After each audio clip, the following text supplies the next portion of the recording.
Кошмет.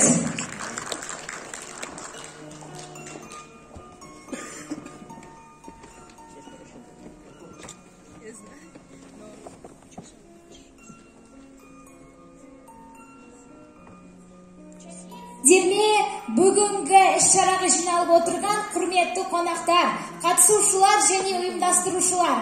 Мен Түркістан облысы Сайрам ауданы Адами әлеуетті дамыту бөліміне қарасты Далабазар жалпы орта мектебінің 11-ші А сынып оқушысы Ырысматова Захра Жамаловна бүгін 1000 бала республикалық мәдени ағартушылық жобасының өнер алды қызыл тіл байқауына қатысып жеңімпаз болғаныма қуаныштымын. Сіздердің алдарыңызда өз өнерімді паш етсем, Мұқағали Мақатаев болады деп арманда.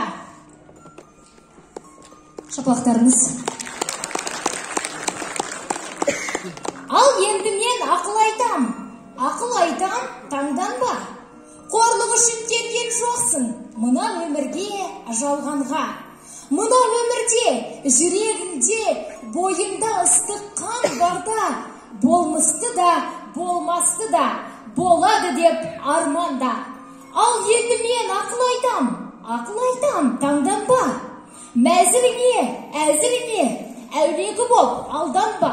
Шығатұғын күндерге де, ататұғын таңдарға, үмітпенен қарағайсың, жүрегіңде жан барда.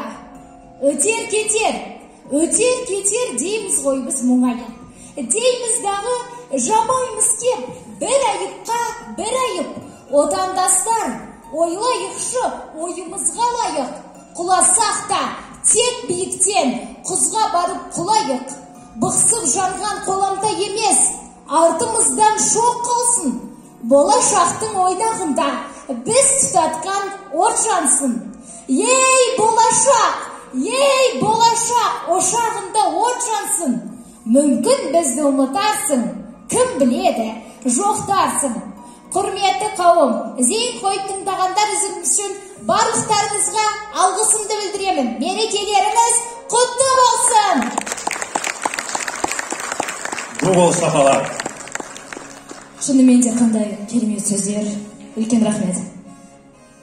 Өнерлі өрге жүзер музыкалық байқауының жеңімпаздары